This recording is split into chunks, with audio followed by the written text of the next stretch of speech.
we're live without the intro video. That was weird. Who needs an intro video after what we just witnessed on Toronto soil this evening? Oh, I know. Good Lord. Well, welcome into the Two for Talking podcast, ladies and gentlemen. I am your host, Corey Tusick. I've got comedian Joe Bartnick and Josh Yohe with The Athletic alongside. And before we get into everything, I want to let you guys know you should check out all of Josh's work at the Athletic. He was just over in Sweden hanging out with a couple of people in the Penguins organization. So there's some info there, but you should also be checking out Joe. Joe will be in Weatherford, Connecticut. That is, I believe, Memorial Day weekend, 5/23 to 24. Yeah, next Friday, Saturday in Connecticut. The weekend after that, I'm at the Blue Lake Casino in Blue Lake, California. June 5th, I am at Zany's in Nashville. And then July 10th, I will be at the Improv in Pittsburgh. I just did a set the other night. It was fantastic stuff. I love that club more and more and more. Well, yeah, no, I've heard Zany's is great. And Zany's is fabulous. Yeah, I have way more summer ones, but we'll keep it to this. Yeah, Josh has had some hot news and some coaching stuff, and we just saw the most ridiculous choke job. It's one thing to suck in Game 5, but you'd think, Josh, they could come back in Game 6. I'm sorry, Game 7, excuse me. I didn't think they would lose 6-1 again. And it just goes to show, listen, there's two stories here. And we're going to get to this in a minute because the Florida Panthers, like someone's going to have to kill those guys. And it just, they won't go away. And they are true champions in every sense of the word. They really are. And I have a lot of respect for them. And to go up to Toronto and what they did tonight, like they deserve some credit. That was a man-sized performance there. It really was. But Toronto, like, listen, this is the most predictable thing ever. To get destroyed on home ice twice and to see what we've seen from this group time and time and time again. It's one thing if you lose in overtime in Game 7, or if Mikko Rantanen puts up a hat trick against you in the third period of Game 7. Okay. Those things happen, but to just embarrass yourself on home ice, I have so many thoughts. Mitch Marner, give me a break. I don't know how much money he's going to get this summer, but it's probably going to be too much. Why the hell is Austin Matthews the captain of Team USA? What's he ever won? Like, where are his leadership credentials? Where was he when his team needed him tonight? We say it every year about him. It's going to be a fascinating summer in Toronto. They're a really good team. They have a really good coach. There's something wrong with that team. And to consistently do this on home ice like they do every year, that tells me it's just a mental thing, that the pressure of playing in that city is too much for this particular group of players. I think that's very clear at this point. And I thought as soon as I saw them score at the beginning of the third period, I was like, I guarantee you they give up a goal within a couple minutes. And it wasn't even a minute. It's the most Toronto thing ever. Yeah, I actually thought that Matthews played a pretty solid game tonight. He didn't score, which is per usual. He did score in Game 6. Marner, absolute no-show. And I'm telling you right now, Kyle Dubas, if you sign Mitch Marner, I will throw you off the U.S. Steel Building or whatever they call it. You can write that in a record. Please, dear God, do not bring him to Pittsburgh. I can talk about how everyone in Toronto – this series sucked for the most part after the midpoint in Game 3, because as the great Edzo pointed out, they were up 2-0 and leading 3-1 in Game 3. Oh, yeah. Are you kidding me? But I will choose to tap the stick to Mr. Bill Zito, who, as my colleague and dear friend Andy Picaro pointed out, maybe had he definitely had the second best and the third best trade deadline acquisition. Seth Jones and the Rat, the absolute difference in this series. And not that almost everybody in Florida didn't outplay everybody on Toronto, but what Seth Jones and what the Rat did tonight was just exquisite. When you have Lundell and Marchand on your third line, Joe, like that's the kind of depth that wins a championship. Okay, that's the thing about Florida. we always say it about them. They can beat you so many different ways. Like Kachuk is clearly not 100% right now. He's playing with an injury, and I give him credit for gutting it out. He's not going to carry them right now, but somebody else will. You know, they can come at you from so many different angles. Bobrovsky was great in the last 4 games of this series after a slow start. But when you have Lundell and Marchand on your third line, that's such of a difference. And in the big games, like Florida just knows how to win. They defend so brilliantly, better than anybody else. And I knew when I saw them play against Tampa and how easily they dispatched at Tampa, I thought to myself, Jesus, maybe they got one last run in them. And then we saw what happened at the beginning of that series. But when they won game 3, as you mentioned, Joe, they came back and won that game. You kind of knew this might happen. Well, yes. And as great of a leader as Kachuk is, I love Matthew Kachuk. It's like if he missed this series, Sam Bennett would have just stepped up and won the series. I mean, literally, Reinhart didn't even do much. Barkov was his usual silent brilliance, but he didn't jump off the score sheet. No. I mean, just their third, fourth, and fifth line guys. They reinvented. He brought in a whole new fourth line, which I was thinking, why is it Nosek and why isn't Gadovich playing? And he throws them in. Boom. What was it? Game 5? Like 5 guys who never scored in the playoffs before scored. I mean, it was an embarrassment. It was an embarrassment for Toronto.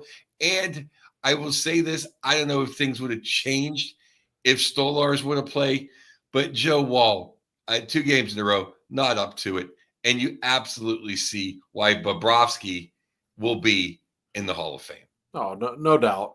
I agree with everything you said.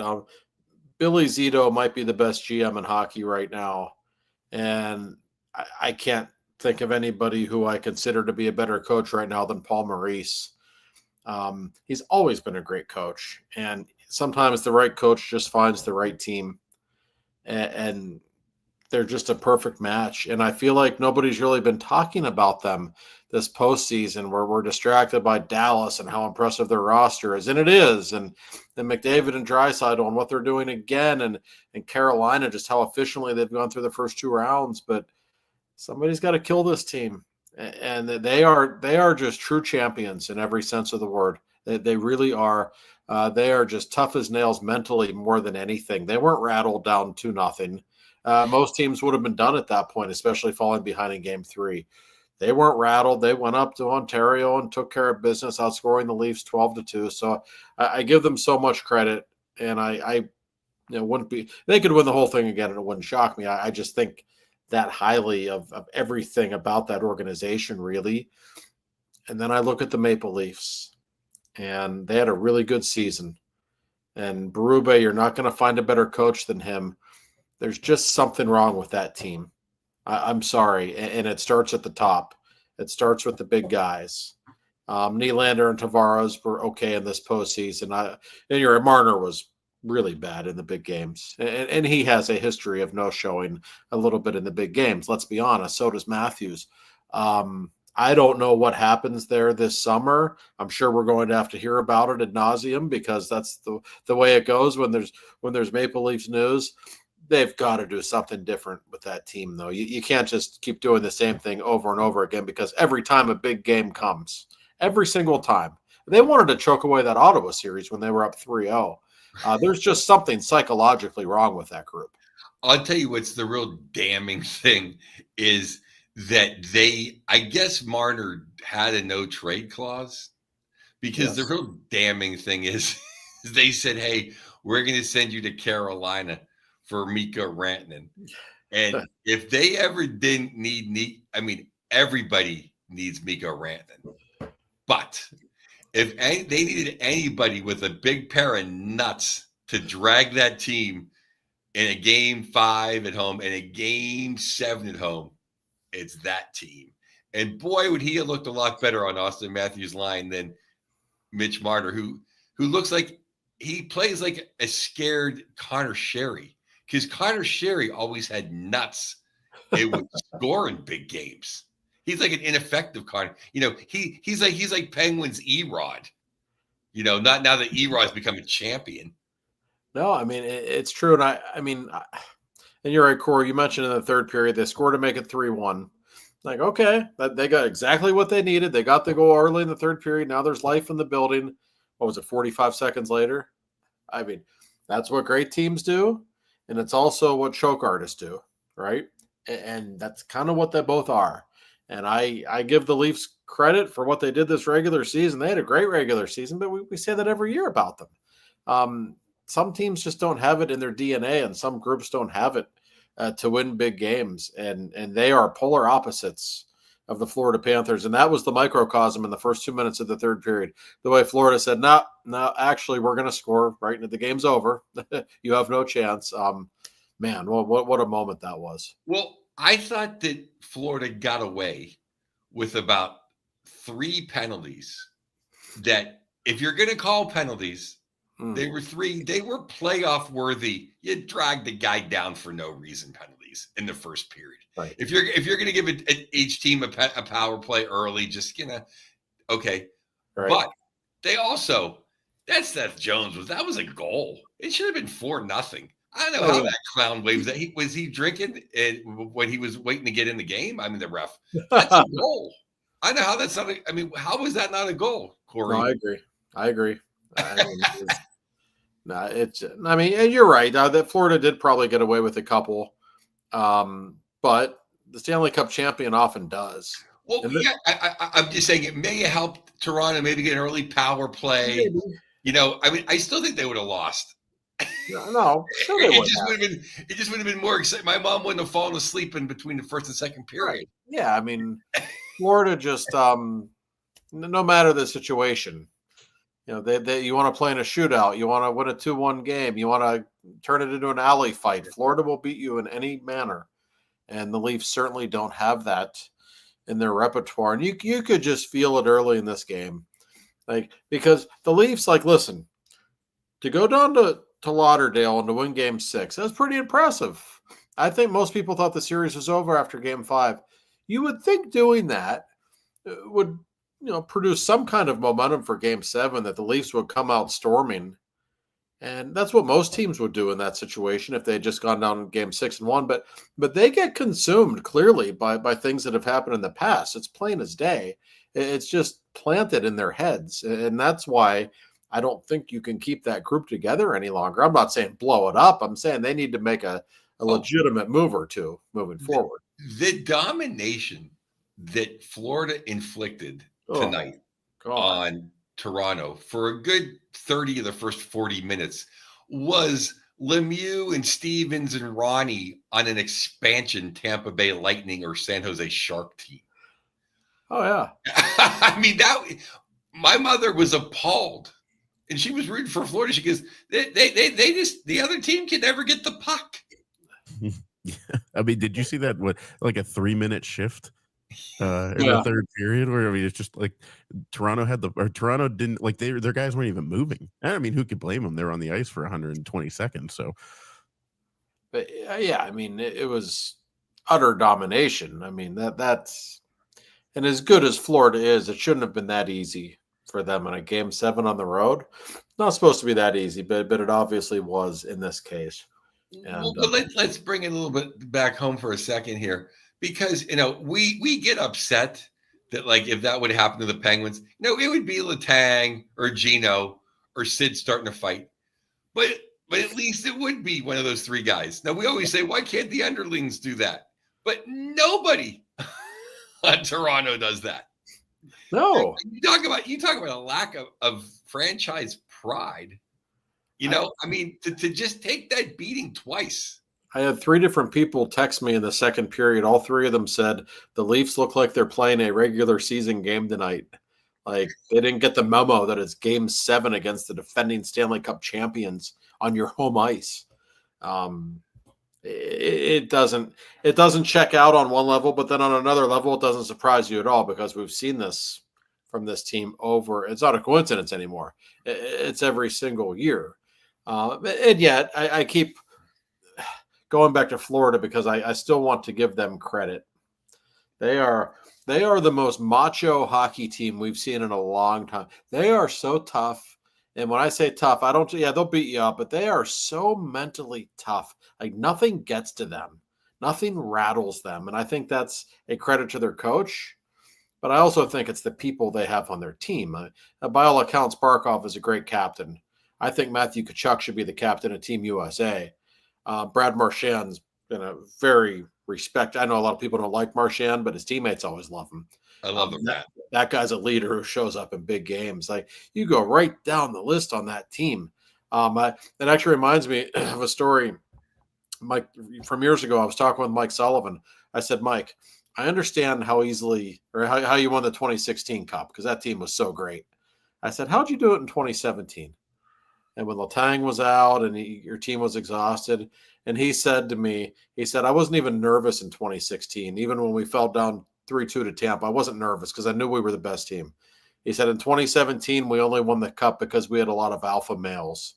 He said, you don't win Stanley Cups without alpha males. The Florida Panthers are nothing but alpha males, like right down the list. And it was just so evident tonight. It looked like men against boys, didn't it?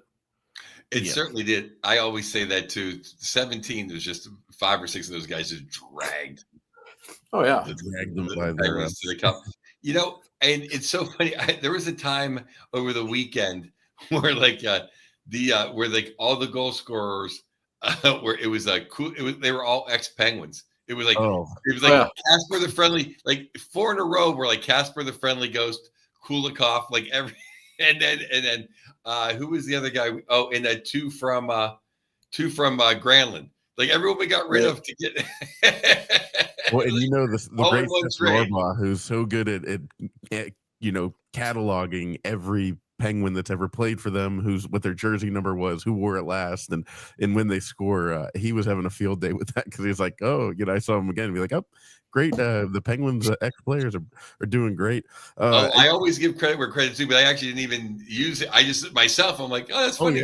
Casper, like, oh, Granlund, oh, Kulikov. It was like. If we would have just held on to those guys, damn it.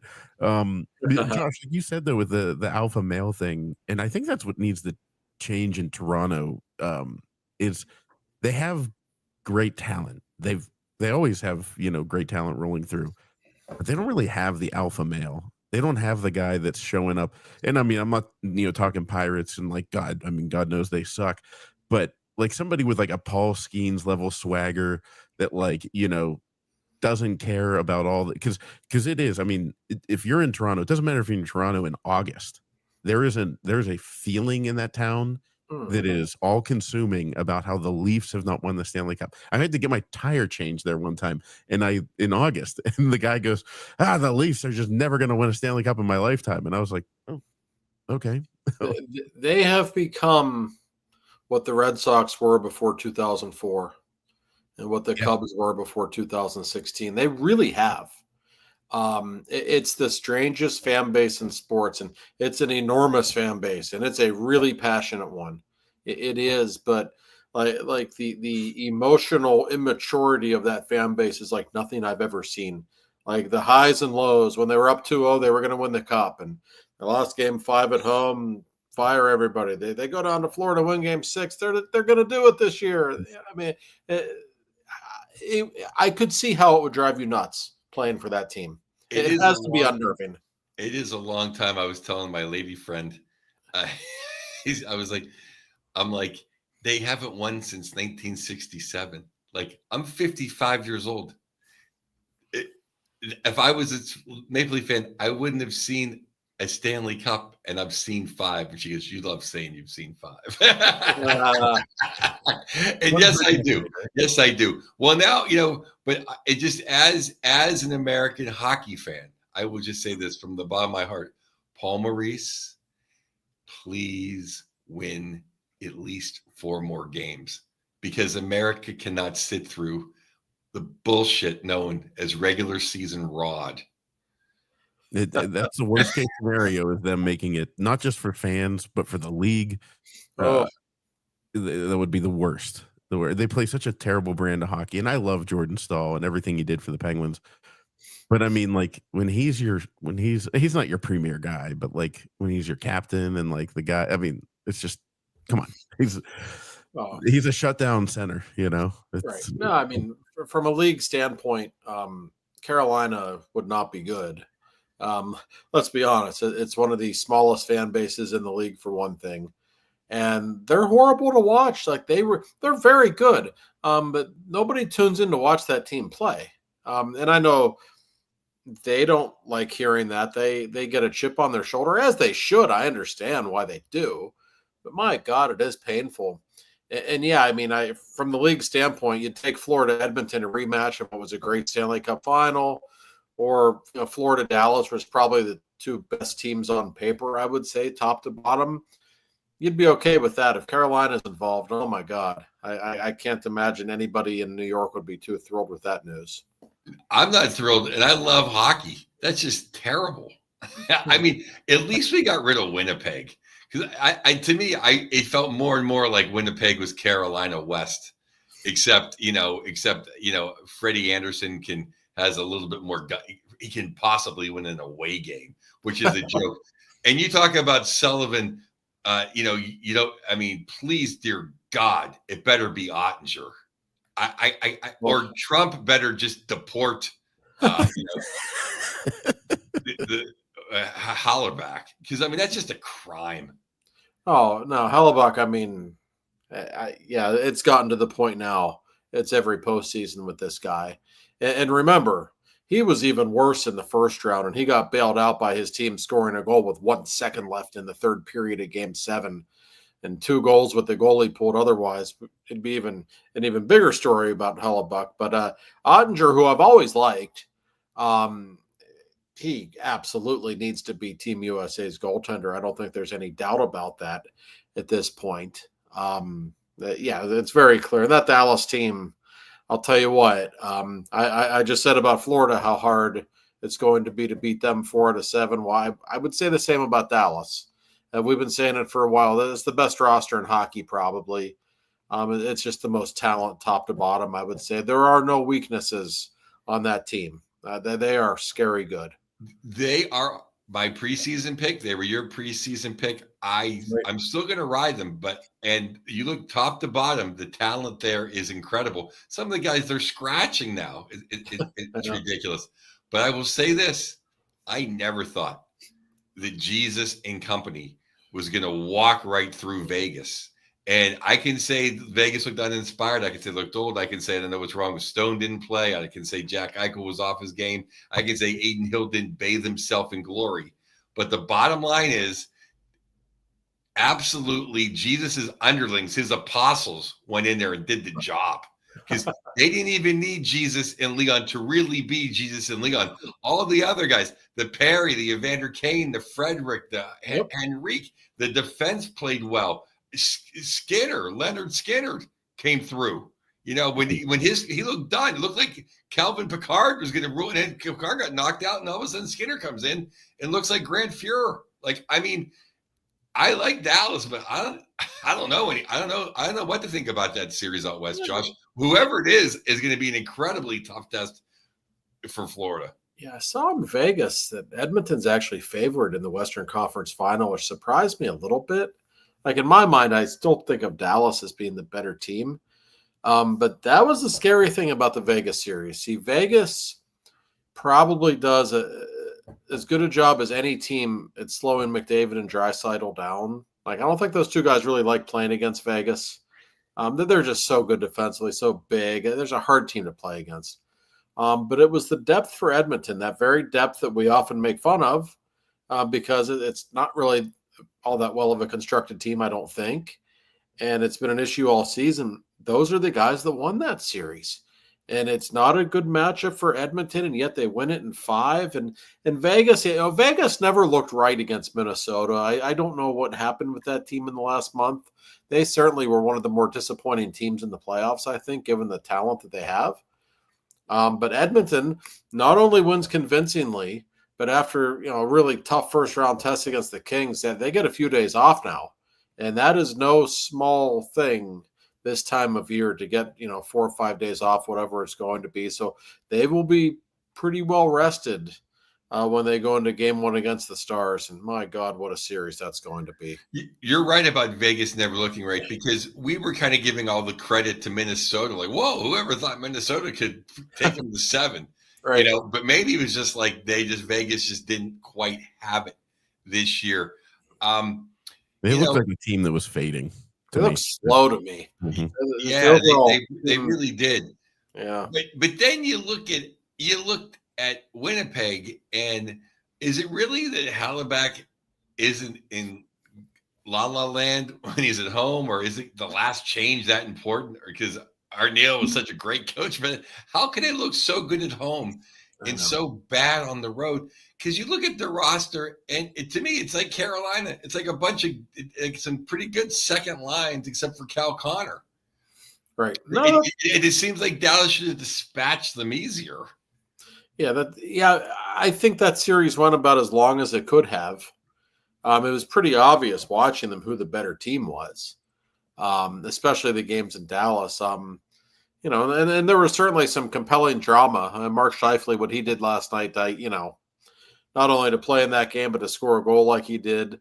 That was some kind of a powerful moment. And I've dealt with him; he's a really good guy. And to be the guy in the power play in the penalty box. I know. I was sick to my stomach for Scheifele in that moment to be sitting there in the box. I mean, hasn't the guy been through enough in the last 24 hours? Like, that was just awful. But there was no question who the better team was. That Dallas team, man, I've been saying for a couple of weeks since they beat Colorado, like all of a sudden they just kind of have that look about them. If they're dancing around with the Stanley Cup in 3 or 4 weeks, it would not shock me. And Miro is playing his regular minutes now, which is huge, because man, is he good. And then if he pairs with Harley, it's like having 5 forwards on the ice. And if you split them, then you got 2 guys playing 45 minutes. And then you only got 15 minutes. And then, and Labushkin, how about Cody Ceci? Cody Ceci's pretty damn good. He is. And even they have 10 legitimate NHL scoring forwards too. Yeah, they got 10 guys that can score. That's what's going to be, I think, tough on Skinner. And it appears that Ekblad is not playing, at least at the beginning, and that's a big loss. I mean, I mean, the Kings choked.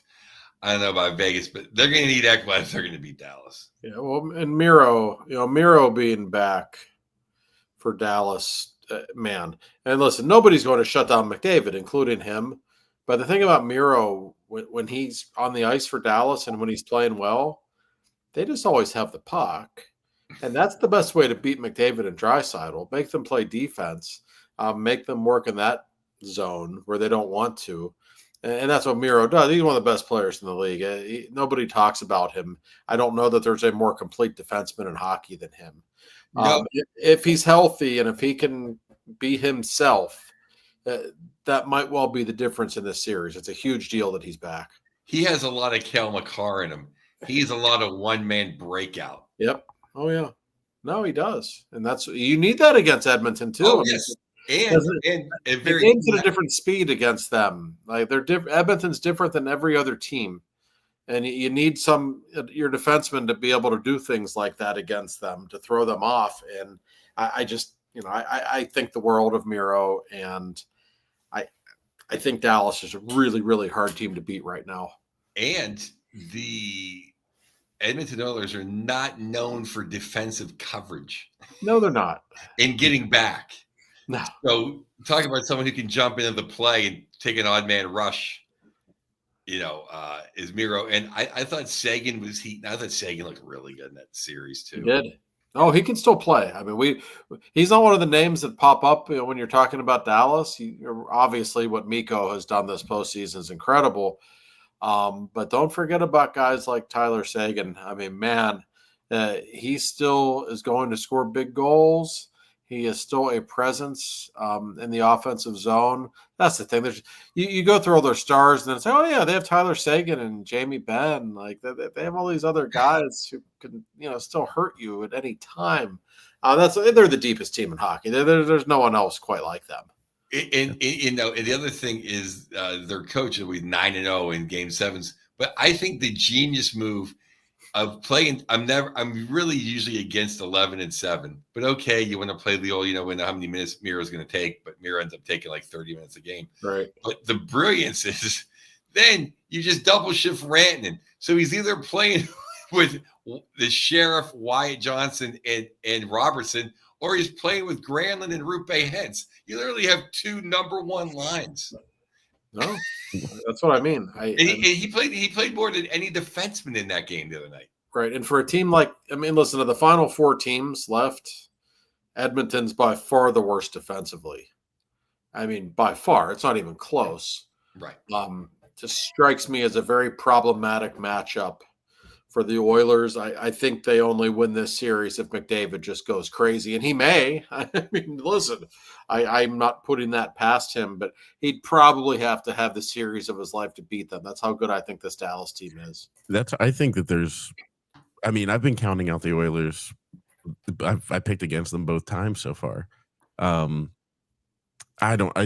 just don't think they're that as talented. But if Corey Perry can play like 2006 Corey Perry, which he's done, like he looked pretty good this past series. Kane's eating up. Frederick played pretty good. All the guys. Connor Brown looked pretty good. Oh yeah, they've got a full team effort. I think we said this last week. The guy's coaching his ass off. He's turned into a really good coach. He has so far, and I mean, but I have a feeling that this, given with the Oilers' defensive setup, I think Rantanen can have quite a series here. If a couple more hat tricks maybe, or a couple more 4-point periods. But and I see the comments coming in. We will be talking Penguins, everybody. So if you're listening, I know the format's usually Penguins first, then. But we just people came. Antsy, Corey. They want to go to bed, but they want to listen first. I know. They want to hear what Josh. We're holding everyone hostage. We got Josh just back from his conversation. Yeah, he just came back from Sweden, talking, rubbing elbows with Dubas, Fleury, McKinnon, Crosby. So a cheap plug for the Athletic. Your article about McKinnon was excellent. Oh, thanks, Joe. Yeah. No, it was a great article. If he could come here, right? McKinnon's like so competitive. You could tell it was like 2 weeks after they had lost to Dallas, and he still wants to punch you if you even bring it up. Which I actually like that about him. Like he really, really cares. Sid had 4 points tonight. Yeah, he's still okay. He can still play a little bit. Sid might be on the way for another MVP, a tournament MVP. It's just the thing he does. But before we get into the Penguins talk, because you did talk to Kyle Dubas, you talked to a couple people over there, and we're 1 week closer to finding out who the Penguins' new coach is. But before we get into all of that, we do need to thank Mr. Bill Neofis. I would say Bill Neofis. Yeah, let's see. The Caps are gone, so he's thrilled. Oh yeah. I'm sure he doesn't really like regular season rod either. No, and he's no fan of the Maple Leafs either. So he's actually in a pretty good mood this weekend. I'm certain. And also, so I was just in Sweden for 5 days, and the Penguins play there in November against Nashville. They're there for 2 games in the middle of November in Stockholm. So I've been giving Bill travel tips, since he will be making an appearance in Stockholm to join the Penguins fans there in November. So I giving him little tidbits. Stay at this hotel. I'll be there in November, and we'll have dinner at this place. It'll be great. So yeah, he is the finest sponsor there is, and he certainly loves the Penguins. So he will be on board in Sweden, and he's always on board for all of your insurance needs. And as we say every week on this podcast, it doesn't matter what insurance needs you have, whatever it is. It can be apartment insurance. It can be car insurance. We can go life insurance. Go down the list. Whatever you need. Bill Neofis and his group of employees, who are just the nicest people you'll ever deal with. They are going to take care of you. They will be patient with you. They will get you the best rates. So you name it, they will help you out. They've been in business since 1960. It's a family-run company. They know what they're doing. So give Bill a call. Tell him we sent you even. Why not? He'll like that. 412-364-3388 or at neofisinsurance.com. Look them up. They will absolutely take care of you. Thanks, Bill. as always. And I think that would be a great time for us to have our first, or well, not our first, because we did the draft last year, but all three of us at the same place on the road. That let's figure out. Let's get Joe a Sweden gig. I love Sweden. Ooh, I'm Joe very, does like Sweden. I know this for a fact. yes, I'm pro Sweden. That is for sure. So Josh, you spent 5 days over in Sweden, like you said.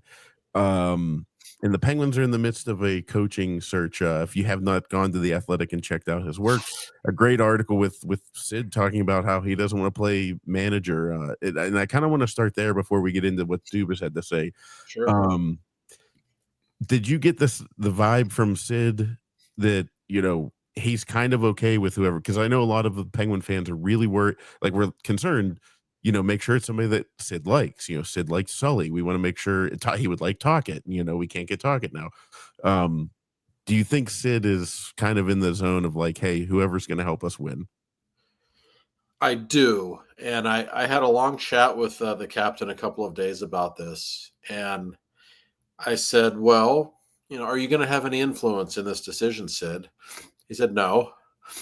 I said, why? I said, you are Sidney Crosby. You have, some muscle here to flex.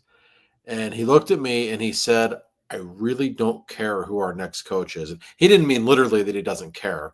But what he meant was, I don't care if it's a young guy. I don't care if it's an old guy. And I said to him, is it important, that it's somebody with some experience? He said, no. He said, I don't care. I just want to win. And he said it like Sid's always friendly, right? It wasn't unfriendly, but there was an edge to it. And I know from other conversations I've had, he's getting pissed off. Like he's sick of losing.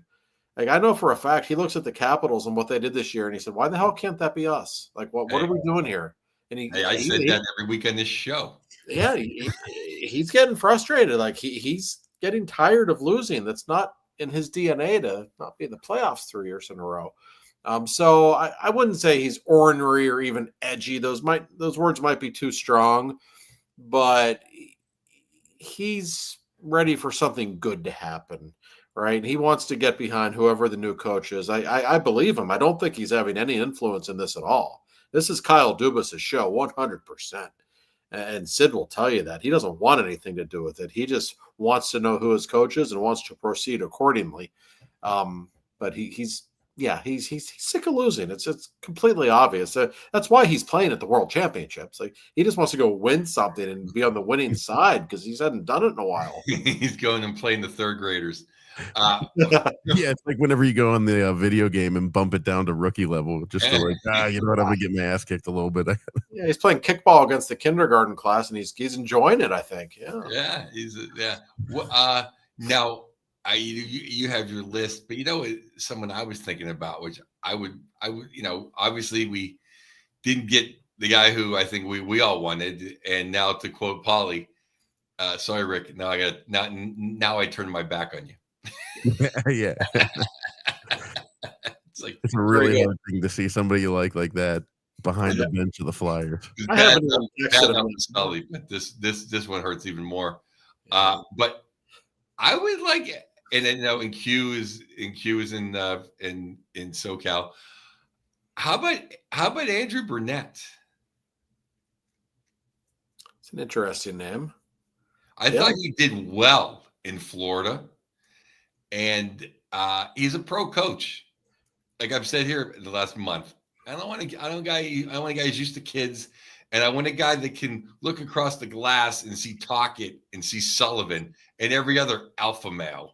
And not be like, what am I supposed to do? Oh. Yeah. And look at the coaches just in this division now. Like I know we like to make fun of regular season Rod, but he's a very good regular season coach. At least he is. Yes, absolutely. I think Sheldon Keefe's a pretty good coach. I really do. You've got Sullivan in New York now. You've got Tocchet in Philadelphia. Like you've got some big time coaches in this division. Patrick Waugh is not a shrinking violet. So you got to go up against that first and foremost. It's a fascinating decision. I don't think we're going to know for a couple of weeks. I should tell people I do have an article coming out on The Athletic. I think it'll be out at 7 a.m. Tomorrow morning I had a lengthy sit down with Mr. Dubas yesterday, and he kind of got into what it's been like for him being in Sweden the last couple of weeks with Team Canada, and trying to find the right coach for the Penguins. I saw Kyle the other day, and I said, "Hey, I need to talk with you." And he was literally running, and he said, "Let's do it tomorrow, like 4:00 Zoom meeting. I got to interview somebody in like a half an hour." So he's a busy man these days. So I kind of will take the readers behind the scenes a little bit and see what it's been like for him the last few weeks.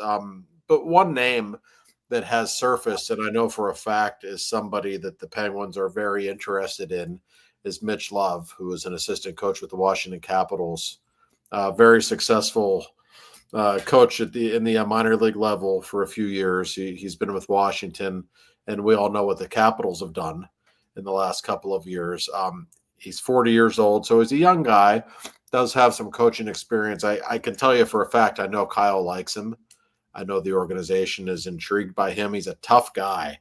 He was a real tough customer in the minor leagues, believes in toughness, and I think Kyle Dubas, we look at Dubas as an analytics guy, a guy who, only cares about skilled hockey players, who brought in the Mitch Marners and the Nylanders of the world. And that's true, but I also know for a fact that Kyle thinks this team needs to get bigger and tougher and more durable. And I think we can all agree with that. And I think when you look at somebody like Mitch Love, he certainly has that background. He's a guy they really like. We're not going to know for a couple of weeks who the new coach is, but he is certainly high on the list. I can tell you that. Well, Mr. Dubas, as much as I would hate to see you bring in Mitch Marner, I will piggyback ride Prince Willie into town. Willie's awesome. Willie doesn't choke. No. You know what? It's funny though, because Matthews obviously choked too. I tweeted out earlier. I said, "Boy, does Austin Matthews look like a guy who might come to Pittsburgh and win a Stanley Cup with Sidney Crosby." Maybe that's King Willie that'll do the Phil Kessel. I don't think they would get rid of Willie. Or I think Tavares is gone, and I think Mitch Marner's they are gone. They're officially unrestricted free agents. So Dubas is kind of circling a few. Is there going to be more candidates coming in, or? Yeah, there are, and he's still busy. In fact, he told me, there are still people. This was as of about 36 hours ago, I guess, when we talked. There were still people in the playoffs, assistant coaches presumably, that were interested in the job that he still needed to speak with. And there were still a couple of other AHL guys that he wanted to speak with as well. So he's basically doing the first round of interviews from Sweden on Zoom. And he's going to, guys or whoever it's determined are in the second round of interviews, probably the final 4 or 5, I would guess. They'll be coming to Pittsburgh next week to meet with Kyle. And at that point, he will make a decision probably by the end of the month. We're getting there. He certainly seems pleased with the progress that he made. And Joe, you mentioned Tocchet. I should bring him up. There was some interest from the Penguins in Rick Tocchet, and there was also mutual interest. We all know Rick was intrigued by coaching the Penguins. From what I've been told, it was really very similar with the Sully situation. Sully didn't want to rebuild. Sully wanted to win right now. And I think Rick felt the same way. Now, I know it's easy to look at Philly and say, well, they're not ready to win. But they've been in the rebuilding mode for longer than the Penguins have too, and I suspect they're going to be very aggressive in free agency this summer. And so I just felt like for Rick and the Penguins, the timing probably wasn't right. Well, who I was really impressed with, and a super nice guy, Florida Panthers assistant Jamie Compon, and he's been around for like 30 years. We interviewed him on Puckoff. Yeah. He wants to be the Penguins coach because he's the leader of men. That's what you need. He was around Detroit forever. He had so many great stories. So, yeah, I just want a guy who's from the NHL, or I mean, if the guy Love, if he's a tough guy and was played in Hershey for all those years and won Hershey's like almost as an NHL team, right? Yes, exactly. Like that's okay. No college, no junior guys. That's all. Right. And Love, presumably, I mean, listen, he's been with that Washington team now, and they've had this incredible turnaround the last couple of seasons. From what I have heard, He receives a lot of credit for that in Washington. This is a really good coach, a guy who really knows how to coach defense first and foremost, and that should be music to Penguins fans' ears because it's their biggest problem. Let's be honest. Did he decide to scratch Lars Eller? Was that his? That's a good question. I have I don't know how much you talk Canadian because it's a good point. Not a good point. I pat myself on the back now for a question I haven't even asked yet. I always get squirrely after 11:30 on any podcast, and I'm a late night guy. But it's like because I'm just used to telling dick jokes this late, and I just analyze. Hey, by the way, I'm sober. That's the other problem. I should be drinking. I got to jump in, Joe. I was telling you guys before we went on the air, like I ended up having a 24-hour layover in Iceland. They have something in Iceland called the Penis Museum, which I did not have time to visit, but I'm sure it's wonderful. It's actually called the Penis Museum. It's a real thing. So you mentioned dick jokes. I had to. So it just is. I don't know if you asked Dubas about anything containing around Team Canada, but Connor Bedard took the BS way out, and he's I'm going to stay back home and work on my game or work on off ice or whatever. Kind of when a comedian's like, "Are you? How much you're on stage?" Like, no, I'm doing a lot of writing. That just means you're being lazy and being a baby. That's right. So he doesn't go to learn how to be a winner with Sidney Crosby and Nathan McKinnon. He stays in Chicago, wherever he's at, because you know who went over there? Macklin Celebrini went over there. Yeah. And Macklin Celebrini is going to be on the Olympic team next year. Yeah. It's funny you say that. I spoke with Celebrini a few days ago. He's a stud, man. Not only is he a great, and he's playing on Sid's line a lot of this tournament. They look great together. He is a really nice kid, and he is so mature. I mean, this is like an 18-year-old kid. I talked to him for 2 minutes. I was blown away. It was like when Sid was that age. He's that mature, just that comfortable in his own skin. And by all accounts, like Sid loves him. Like he works his tail off. Like he's just a relentless working kid. And I think it's a terrible look for Bedard that he is not there. That's all I want to say. He clearly regressed in his second season. Not saying he's not a great talent. He is. But wouldn't it do you some good to go pick Sidney Crosby's brain for a couple of weeks? Like, what are we doing here? Like, it was just stunning to me. Then I did not ask Dubas about it. I probably should have. I can't believe Bedard did not go. And Celebrini, I asked him about it. He was like, why wouldn't I be here? Like, it was a total no-brainer to him, as it should be. If I were, picking one guy to start a franchise with, I would take Celebrini in a heartbeat, and I would do that based on just what I saw on the ice.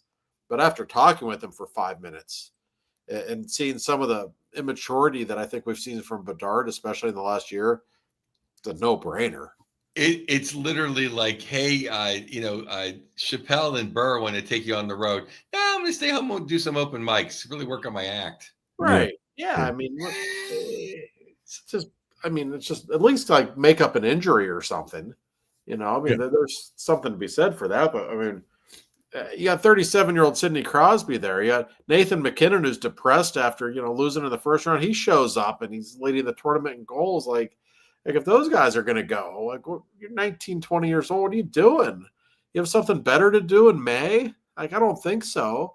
It's a terrible look. And good for Celebrini. That kid can play. Wow. I mean, honestly, other than Sid and McKinnon, he's been their best player. He is impressive in every way. I thought he'd make the Olympic team even if he didn't go to this, just to how good he was in the regular season. How did the Americans look? No, well, they're in Denmark, so I didn't see them in person. I was only. It's a split squad. Yeah, they've got half of the teams are playing in Denmark, the other half in Stockholm. That's ridiculous. I opted that seeing Sidney Crosby and the Flower and Kyle Dubas was a little bit more important for my necessities. But Team USA has just been okay. They're not really having a great tournament. It's also not a great roster that they sent over. And the Euros care more about this tournament. I mean, I saw that being in Stockholm, just seeing the Latvian fans celebrate in the parking lot for 5 minutes after a game. Like, these people are hardcore. This tournament means a lot to them. It's just not the same for the North Do you think Americans. it's like on the level of, I mean, I don't think not on the level of Stanley Cup, but like, what would you compare it to in like North American sports? Oh God, I don't even know how to, but I mean, it's like, I don't know. I felt like I was surrounded by like English Premier Soccer fans. Like, it's that kind of importance to them. Like, for the other countries, especially the countries that, might be viewed as underdogs, whether it be Austria, Latvia, teams like that. Like, man, people over there are really, really into this tournament. In North America, we pay attention to it, right? But it's just not that. It's just a B tournament. Well, it's been known. It still may be, but for a lot, I mean, now that I think the Stanley Cup is more global, but Yes. for a long time, European players and Russians cared more about the World Championships than the Stanley Cup. Oh, for sure. No, some, I don't want to say some still do. Maybe a few do. And no, that certainly could be. That they always have. It's just a huge deal to them. So, yeah, it's been very interesting when you're over in Europe. Like, it's the top story on every sports report. Is this they're going crazy for having Crosby and Fleury over there alone. I can't tell you what a big deal it is in Sweden. They're getting like Beatles treatment over there right now. So, because usually you don't always get the biggest names in that tournament because the biggest names are usually trying to win the Stanley Cup. So it's been an interesting thing to see. Yeah, if anyone wants to see the history of how important that is, watch the great 30 for 30, it's revisiting 1980 Miracle on Ice, but they look at it from the Russian perspective. Have you ever watched that before? Oh yeah, Phenomenal documentary, and of course you guys watched it. Why would I ask you? But what they show there too is in between the Olympic years. That's when the first time it really hit for me. Like, oh my God, like this means a ton to them. You know what I mean? Like, it wasn't like the KHL or something like that. It was just, and it's good hockey. So I'm kind of getting more and more sold on maybe trying to take a trip out and go check that out sometime. But hearing now that the Latvia fans are hanging out in the parking lot, I think I can make some Latvian friends real quick. I mean, I walked through the parking lot and they were smoking a lot of different things. I mean, I saw cigarettes, I saw joints. I don't know what else there was, but they were like, there was not a sober person in that bunch. Put it that way. When I was at the Olympics, it was. I mean, of course, I go the 1 year the pros don't go. They didn't want to go to Greece, but I did see the American ladies win in the shootout. Granado and Kessel. It was great.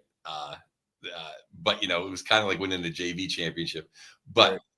the amount of alcohol consumed between hockey fans in general, but then you had the Russians, the Czechs, the Canadians, the Swedes, the Americans. They literally the first day of the tournament, I don't think they understood what was going on because it's Korea. And not. I mean, they're great people, and the food was fantastic. But I don't think they really understood. Oh, I think they maybe thought it was going to be like the figure skating going up. And after that, they just had people just selling cases in the arena, and you could just bring a case back to your seat. It was just the greatest, and all the Russian fans were dressed up like as czars. And there was a McDonald's in the Olympic Village or whatever, not the Olympic Village, but where the fans could be. So they'd all just be going around just eating Big Macs, like the greatest, just hammered, walking around holding Big Macs, like, yay. Oh yeah. No, it was you guys remember the movie Euro Trip? It reminded me of Euro Trip when like they got on the bus with the Man U fans, I think it was. Like that. That's how these fans were. And the Austrians were great too. They played Canada and they actually went up 1-0 in that game. They scored on a breakaway early on Fleury. And they had all their fans right beyond Fleury. They were going absolutely nuts, like chanting things at him. And he kept like cocking his head at them, like looking at them like he was confused. I asked him afterwards, I said, what were they yelling at you? He said, oh, shit, I don't know. It was nasty stuff, so I just look at them. I just give them a look, I squirt my bottle of water at them. Like, well, you do what you got to do, Flower. But and I should mention, by the way, just being over there and getting to see Fleury play in some of his final hockey games ever, man, oh man, what a fun experience that was. And he is enjoying himself so much. He told me he just wanted to play with Sid again more than anything. And I have a story coming on that later in the week for The Athletic, by the way. And, getting to talk with those two, they are just so happy to get one last chance to play together. They're so close, and always fun being around the Flower. He's the only goalie that in recent years, certainly, that is like just has star power. Like it's worth watching a game if he's playing, just because he's going to entertain you in so many different ways. And after all these years, he's still got it. Well, And it was going to be 2 AHL guys in Flower, but then Bennington joined the party, right? Yes. So I wonder, are they going to give Flower the nod like in the gold medal game, or are they going to go Bennington? I would guess Bennington, probably. Given that he just won the Four Nations and he might be the favorite for the Olympics. I don't know if they want to slight him like that. It's a good question, though. Speaking of, we should get Staggy in because we had the Murray Flurry. Mr. Murray made an appearance. He did. In Game 5. And I was so pissed that he gave one up. It'd have been so great if he slammed the door. It was just great to see him out there.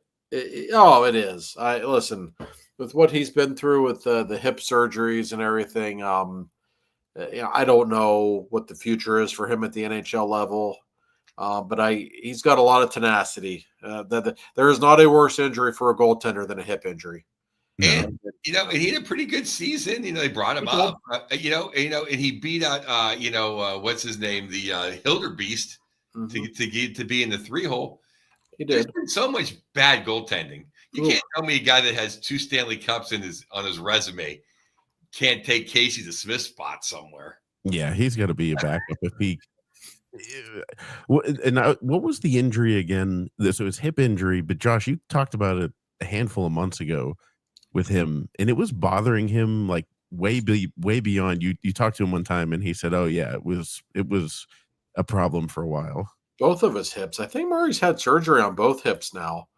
And I ran into him. The Penguin. It was actually Dubas's first game in Toronto, which was season before last. His first with the Penguins. They got killed on a Saturday night, like 7-0 or something, right before Christmas. And I ran into Murray in the press box after the first period, and we talked for about 20 minutes. And I really like Matt. He's a good guy, and he said to me, he said, "Yeah, these hips have been bothering me for a long time." And I said, "Well, how long have they been bothering you for?" He said, 2015. Ooh. Whoa. Like, okay. And he's not the kind of guy to make up something like that. So this is a guy who, won you 2 Stanley Cups when I don't think even then he was 100%. When people say, well, whatever happened to Matt Murray? It must have been his dad dying or this or that. Well, I suspect more than anything it was his health. I just don't, if you're a goalie with sore hips, that's a real freaking problem. That's the worst injury a goalie can have, literally. It may have helped him, though, because he was just steady. He never moved. He was always in position. When he was at his best, that's true. Yeah. That's why Sully loved him. The guy doesn't move. He's in the same spot every time. It's great. Yeah, you knew what you were getting. That's true. So I'm glad he's still around. I don't know if he's ever going to land steady NHL work again, but I hope he does. And I hope whether he does or he doesn't, I hope Penguins fans always give him the respect he deserves. Hey, his name should be in the Ring of Honor as far as I'm concerned. He's a 2-time Stanley Cup winner. Yeah. And it was not easy being the man to follow Marc-Andre Fleury, who was one of the 5 most beloved players in franchise history. As Murray has told me, he said, I don't have his personality because nobody does. He said, I knew I was never going to be as popular in Pittsburgh as Fleury. I just had to be myself. And Matt did okay in Pittsburgh. I hear people say, well, he was a good goalie on great teams. Well, okay, you can say that if you want, but the numbers speak for themselves. Hey, those 2 postseasons, he was great. There's a lot of good goalies on great teams that don't have 2 Stanley Cups. That's right. All hail Matt Murray. Yeah, absolutely. Speaking of favorite Penguins, fan favorites, and this is way off topic, but hey, why not? I love it. I'm not the biggest Pearl Jam fan. I can name about 4 or 5 Seattle bands I like more than Pearl Jam. But the poster of show 1 with the skeleton at the Pearl Jam concert, if you haven't seen it, fans, friends, listeners, Josh, Corey, Google it. God. It's amazing. The one at amazing. PPG? The first night. The second night, tonight's show was in the arena. It was it's a little bit more like art, and it's not as like, wow, it's super cool, but it's kind of like, it's cool. Second show, cool. But then they made jerseys, hockey jerseys, and they gave the number 25. I understand it's 2025, but you don't take Artie's number. That's right. Period. He's a huge Pearl Jam fan. Sorry, Eddie. I'm glad you saved museums. I'm glad you save animals, and you're a nice guy. You don't take Artie's number in Pittsburgh. You don't. Has anyone worn that since? I don't think so. Max Talbot. Oh, Jesus Christ. But no, other than him, I can't think of anybody that.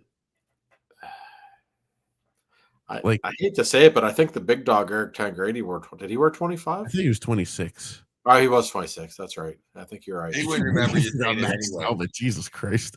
We need to get Seth Rohrabaugh on. Seth is the number king. I might have to text Seth and ask him. Seth will send me like some big spreadsheet of everybody who ever wore number 25. I'd love to see the spreadsheets him and Bob Grove have. Oh, God. Am I wrong, though, am I wrong to be that, as critical? I mean, if AC/DC did it, I'd be happy that it was an AC/DC jersey and a Penguin uniform, but it's Artie. I'm an Artie guy, so I hear you. Unless Artie's a huge Pearl Jam fan that I don't know about, then, which is possible because, it's hey, I'm not against the band. I'm just like, but I'll tell you, the first poster, the one they put out on Friday, Kevin Ackland's holding it on social media. It's badass.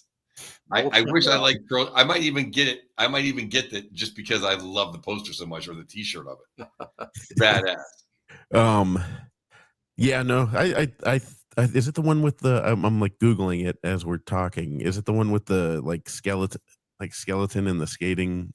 Yeah, there's one that's just a big skeleton head in the penguin uniform. The other one is like there's hockey being played in the arena. Okay. I gotta dig deeper, but all right, I didn't mean to throw everybody off. No, you're good. No, I appreciate that. We were always at midnight. I couldn't recall that Max Talbot wore 25. Jesus Lord. both players that ended up in Philadelphia. But for Artie was just a cup of coffee. I think he got a fever and came home. Yeah. Let's talk about Tocchet just for a second before I want to do the predictions on the conference finals. So we all really wanted Tocchet, but I mean, Josh, have you mentioned? I think I heard you haven't talked to him since he took the job. Like any contact with him right before that or indication it was going to happen? I talked to Rick a couple of weeks ago after he officially left Vancouver. I really just wished him luck and, whatever. I'm not surprised that he ended up in Philly. We always knew the Flyers wanted him, and by all accounts, they gave him a ton of money. Probably an offer he could not refuse. I can tell you, I think I mentioned this last week as well, the Seattle Kraken made quite a push for him. Ron Francis, of course, calling the shots there. He and Rick are old friends. Rick's son lives in Seattle, so there was, some family reasons why he might want to be there. Quick jump down the road from Vancouver, so he's pretty familiar with the Pacific Northwest already. I don't doubt that he thought about it, but I just think his heart was in Philly. I know that hurts Joe to say that, but Rick is really the only guy I know of who to this day is just wildly popular in both cities. But he's a former Flyers captain, and he is always welcome there, and they're giving him a ton of money. So it's not shocking. I can't wish him too much success being in Philadelphia, but it's Rick and we all love him. It's just this was worst case scenario, and we knew it was possible. Yeah, you knew it was going to happen. I mean, I still cherish whenever he has the Penguins credit card on those commercials. It's one of every 3 times it's like the Flyer credit card, but most of the time it was the Penguin credit card. Yeah, I wish him no luck, and I hope he gets canned and we see him on TNT. Sorry, Rick, I love you. Well, we are, and he was traded though for my grandmother's favorite Penguin of all time, even over Mario, and probably the only other guy loved in both cities, that being the Wrecking Ball. That's right, Mark Recchi. That is true. Those probably are the 2 guys. And by the way, I have to look up the date. I think we are around 1 week or so away from the 50th anniversary of the last time the Flyers won the Cup. So it's been a long time. We talk about the Leafs not winning it since 1967. Flyers haven't since 1975. And you look at the roster, that's not a Stanley Cup team. That's probably not even a playoff team. I think Rick's a hell of a coach, but he has his work cut out for him in Philly. That's just not a great situation right now. We're only like 5 years, maybe 6. It's 6 at the most. 5 years probably away from the Flyers no longer being on the Cup, because they're on the top ring right now. Right. That will get removed in about 5 years, and you can go visit the Stanley Cup and not have danger of touching the Philadelphia Flyers name. I think it's actually quicker than that, Corey. I think it's like 3 years away, because of the way the timing is. How many spaces are left on the ring? Yeah, I think it's sooner than that, actually. Me and my brother have been talking about this for like 15 years. We're like, oh, could you imagine? And then like every time it gets closer, we're like, oh my God, this might happen.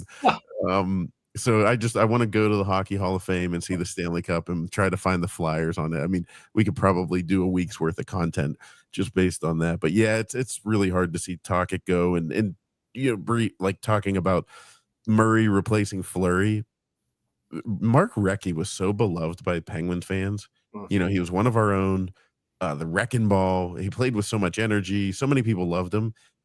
And it's like, that had to have been a really hard trade to win anybody over. And then Rick Tocchet comes in with his broken jaw and is just lighting the lamp, and then the rest is history. So, and here's how little Mark Recchi wanted to go to Philadelphia in 1992.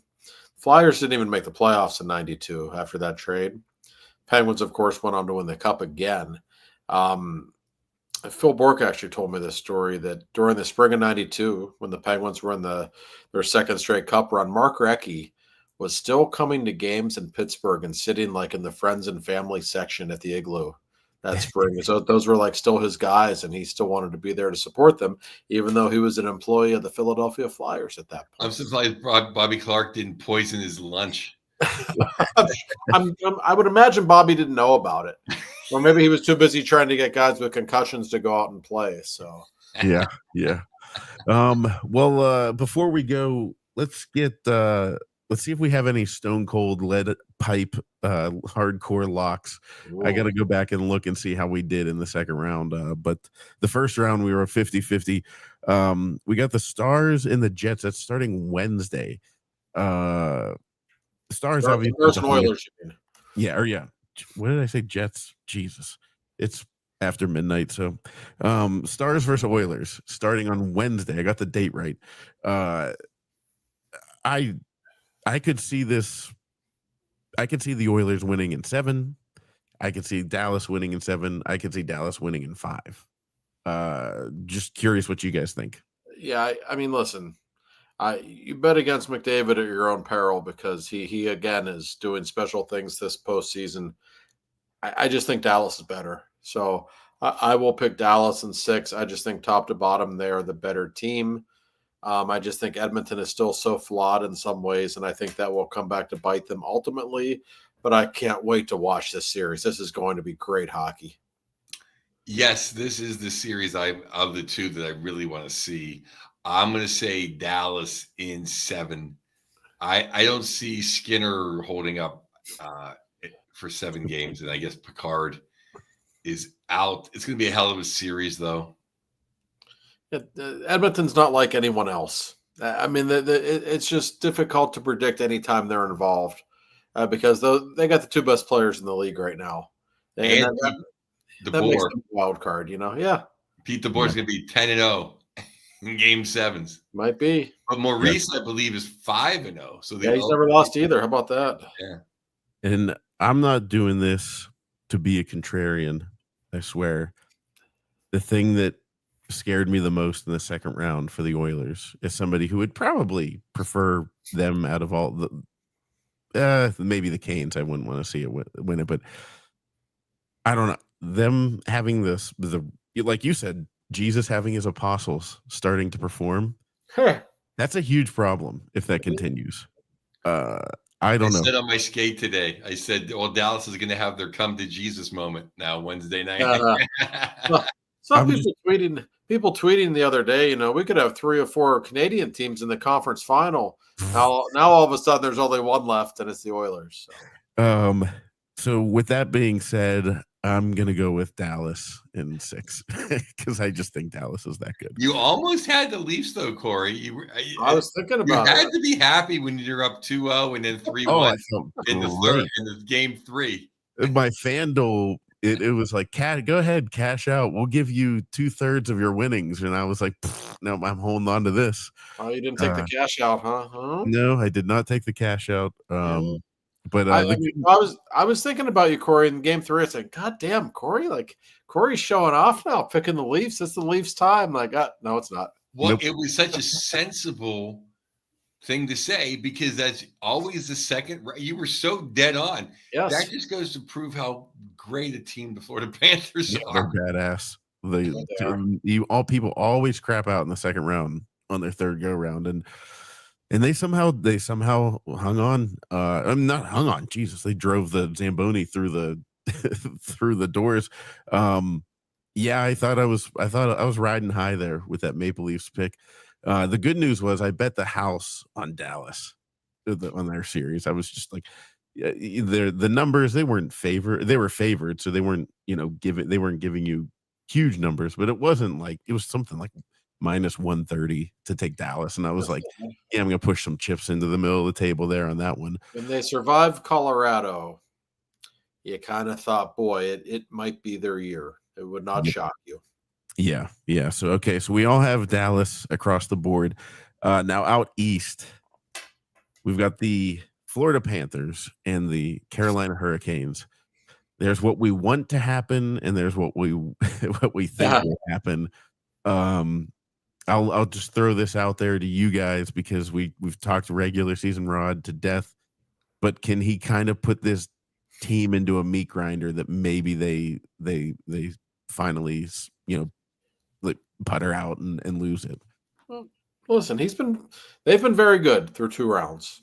They're what, 8-2, I guess, right? A couple of 5-game wins.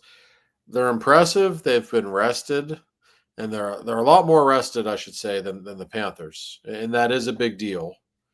And I will say, even though a Carolina-Dallas Stanley Cup final would be a ratings disaster, it would be funny seeing Mikko Rantanen play against Carolina in the final. I will say that.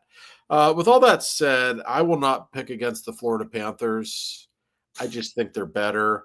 They might be exhausted. That's the one problem with this series. You wonder how much gas is in the tank, because I think it took pretty much everything they had to beat Toronto. I just think they're better than Carolina, though, Joe. I'm not going to pick against them. I'll pick Florida in 6. Yeah, and I think Carolina has definitely had the easiest path to the Final Four. And we didn't even talk about Ovi. I mean, he looked as dead as he did last year's playoffs. Yeah, he was out of gas. And I think just, Ovi breaking the record was such a emotional high. It was almost like the teams that either go to Europe or the teams that do. It was like they had a 3-month-long HBO 24/7 leading up to, just the media coverage. It seemed like it had to be a come down. Yes. To get to the playoffs. And it just, they weren't clicking anymore. I just don't think Carolina, I think maybe the young guys on the Capitals, you can get in their face and you can do whatever you do as a Rod Brindamore coach team, you're not going to psych out or get in the face of Bennett and Kachuk. No. And Lundell and Barkov, and the names have been changed to protect the innocent.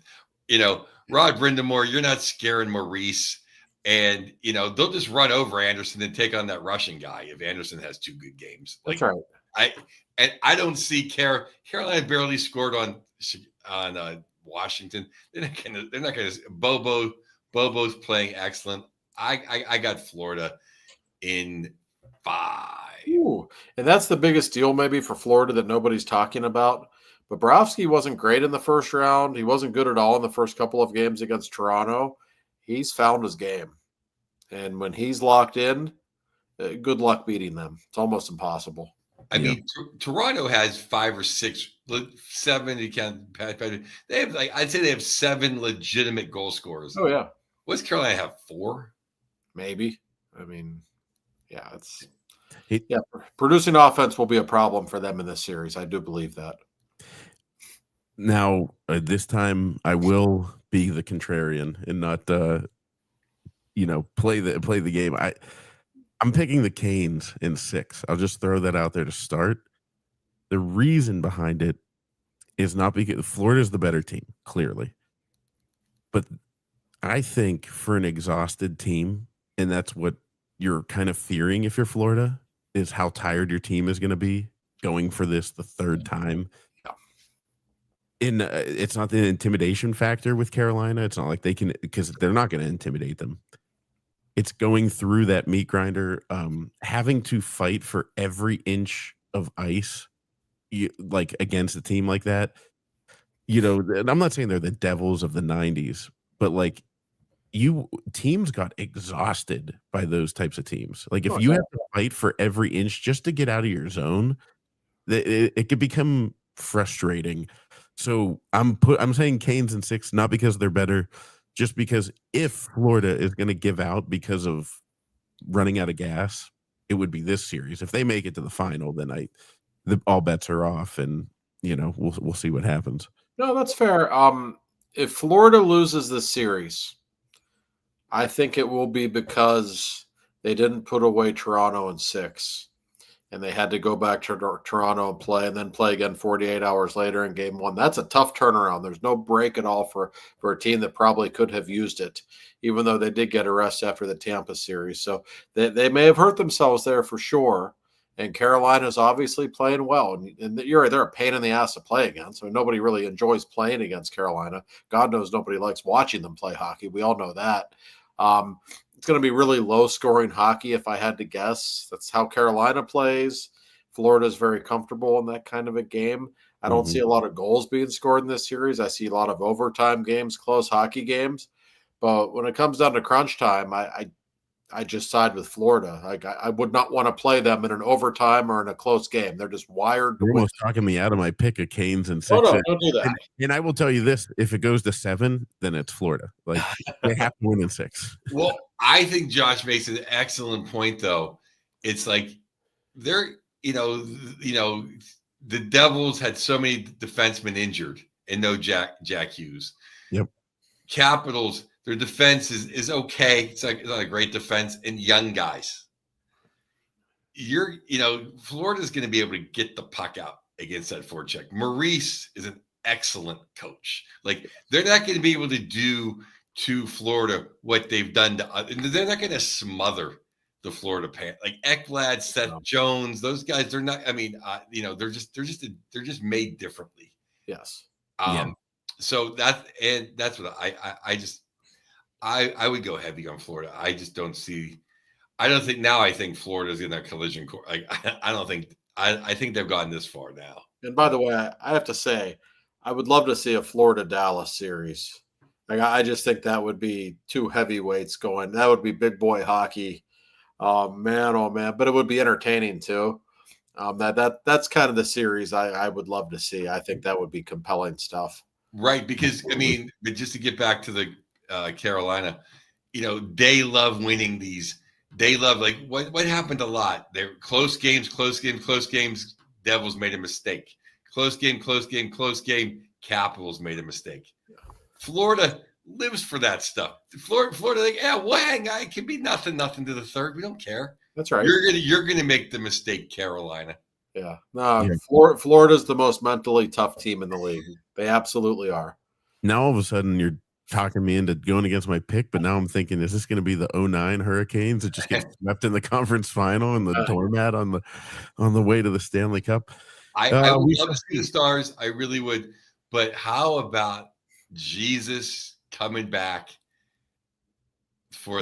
again to the finals, trying to take out Florida again? I mean, that could be his. Not that they're like the Red Wings, but it could be the Sid going back and slaying the dragon.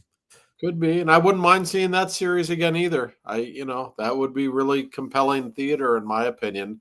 I think Carolina is the only thing that really screws up an interesting Cup final because nobody wants to see them play, whether they like it or not, whether their fans like it or not.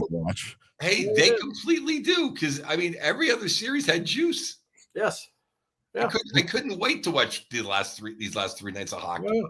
There's just nothing fun about them. When you tuned in, it had the vibe of like an ACC basketball game in like middle of February. That wasn't like Duke or North Carolina. Like it was like Pitt versus I don't know NC State or some junk like that or whatever. It just I don't know. It did not have good vibes there. I did not enjoy. Do we have any good fan questions or anything? Do we have any good fan things? The only. I love getting the fans involved. Fan question was will Erik Karlsson be on the team next season to play in Sweden? That's a very fair question, and I actually did not get into that subject too thoroughly with Mr. Dubas during our chat. I think there's a chance he will trade Karlsson this summer. I've thought that for a while. If you're asking me right now, is Erik Karlsson on the team next season? I'd probably say yes, just because I think trading him is a really tricky thing and a lot of money would need to be retained. And I don't think Kyle is real big on retaining money. So I'll guess he's on the team next year. Sorry for being on the fence. It wouldn't shock me if he's not, though. I don't think Kyle is against trading him. I just don't know how easy it is to trade him. So it's really a 50-50 deal. As we are inching closer to summer programming, I do have a question, Josh. And maybe the answer is Sully leaving, but is that the biggest change that's going to happen to this team? What is the biggest change you see happening? Or was that it? Probably is Sully. I don't think the massive changes take place until next summer. Listen. Teams are going to be calling about Raquel and Rust. I guarantee you they are. I don't think they'll be traded this summer. I don't know that they will be at all. My sense is Rust would not be really under any circumstances. Raquel, we will see. But yeah, it doesn't get much bigger than Sullivan in the situation with him. For those looking for big trades this summer, like there will be a trade or two, sure. I don't think Evgeny Malkin's going anywhere. I don't think Crystal Tang's going anywhere. I know Sidney Crosby's not going anywhere. Karlsson, it's conceivable for sure. I wouldn't necessarily bet on it, but it still could happen. But no, I mean, Mike Sullivan being gone and the Penguins looking for a new coach. You're not going to get much bigger than that when you're talking about a guy who has won 2 cups and was here for a decade. So there's no Matthew Nyes offer sheet. There's no Dubas. I know he'd have to drive his sports car over Bill Guerin's dead body, but not like here's $90 million for 5 seasons. Kirill Kaprizov. There's not going to be no just huge swing for any. I'd be surprised. Just in conversations I've had with Dubas, I really think the big swings are coming next summer. That doesn't mean he won't sign people or make moves that get your attention this offseason. I'm sure he will. I really think he's waiting for Evgeny Malkin to be off the books and a couple of other guys to be off the books, at which point you will probably see him get really aggressive a year from now, because at that point, they're going to know if Miroshov is ready. Harrison Brunick should be ready to contribute immediately. McGroarty and Koivunen will be more, set in stone in the lineup. You'll have a first-round pick or two already in the system at that point. So I really think a year from now, Kyle knows what areas he will need to isolate on, and then you'll see him spend a lot of money and get really aggressive at that point. I just have a point of contention with that theory. Is Gino's only making 6.1. It's not like we're getting Marner and Tavares off the books. Yeah. No, because I did a little research here, or someone else did, and I took it. But Gino, 2 years ago, 0.82 point per game. Last year, down a little, 0.74. Now, not Hall of Famer numbers, but very reasonable second line $6 million numbers. And he didn't have any good wingers to play with either. So you mentioned. That's what I think that's what kickstarts this team into. If they're going to be a playoff team next year, then it's got to be the young guys. There's got to be a handful of young guys that come in, and maybe Brunick is ready faster than we thought. Maybe Miroshov is ready faster than we thought. Those are the types of things, in my opinion, that have to happen for them to be competitive next year. I agree with you, but I think we can, if Raquel and Russ stay, and God hope Rusty stays and Raquel stays, we counted 6 legitimate top 6 wingers. The next phase, who knows what old defensemen that don't like playing defense are going to be here and who are not. Brunicki seems like they're not ready to push him ahead, but I think Pickering's ready and a few other guys might be ready. The real trick, the real key would be to get Achari and Hayes and everybody else who's here on the early retirement plan, the F out of Pittsburgh, and look at I guess I'm still pissed that we didn't get Lundberg. How did Ryan Lundberg go to Calgary, not to Pittsburgh? Like, those are the guys we need. We need those guys. The 1.75, the 1.5 million guys that are dogs on the bone. The ones that Maurice wants on his team. And that's a great that's what we lack. You're right, and that's a great point about Achari and Hayes as well. And that's another, like, how are you going to get rid of those guys? That's the problem.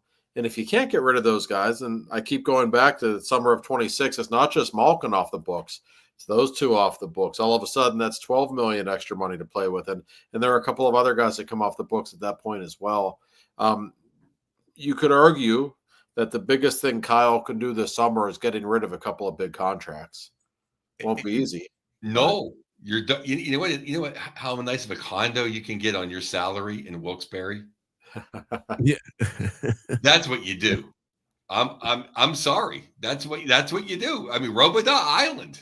I know Dubas knows that from the Toronto organization. Barry guys, send them down. Let them buy the steaks for all the whole team.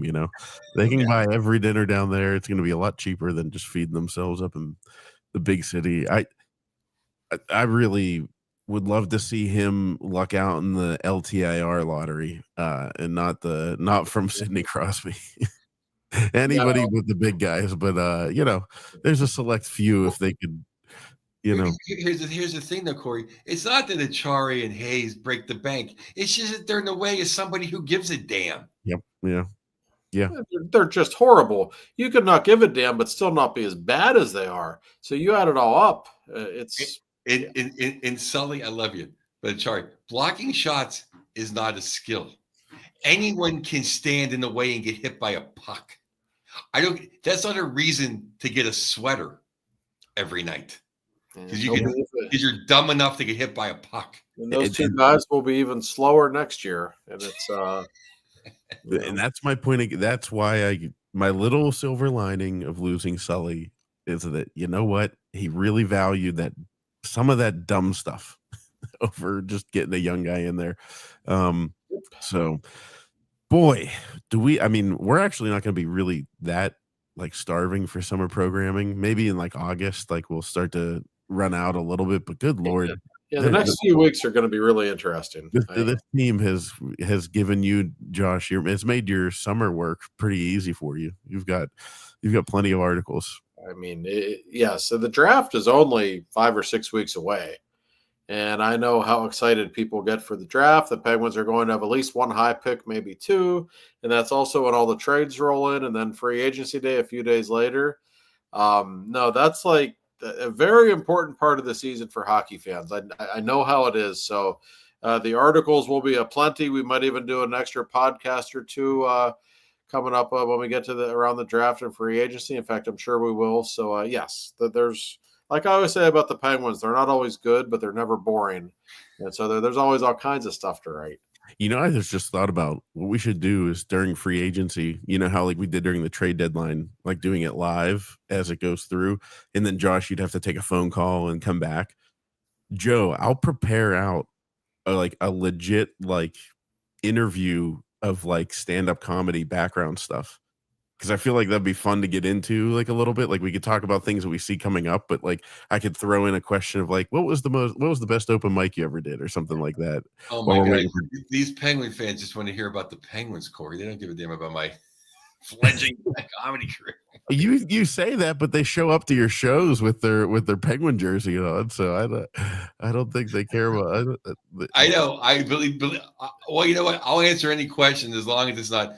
What do you think of the Penguins getting Mitch Marner? As long as I don't have to answer that question. Well, by the way, I should a stream of questions. Like the first 15 questions were Mitch Marner to the Penguins. You're kidding. I should say this, Joe. I would be stunned if they signed Mitch Marner this summer. I think it's just very, very unlikely. And remember, one of the reasons Sully left, he didn't think there was enough urgency in trying to win right now with Kyle's plan. So why on earth would Kyle's plan include getting Mitch Marner this summer, right? There's only one UFA worse than Mitch Marner. Who's that? Oh, he's up in Ottawa. Are you talking about Claude? Fraud. I don't think you have to worry about that either. Thank God. Thank God. Well, that'll do it for us on Two for Talking. And we appreciate you guys as always. Go to the website, twofortalking.com. Thanks for staying up. Yeah, thanks for staying up, everybody. This was great. You can email us, contact@twofortalking.com. Follow us on Twitter, X, whatever Elon calls it nowadays. And subscribe to the show on YouTube, all that good stuff. And check out, you'll get the notification when we go live. And we might start doing some giveaways, hopefully, for the first people that are there to so you got to have those notifications hit so you get notified. All right, we'll talk to you guys next week.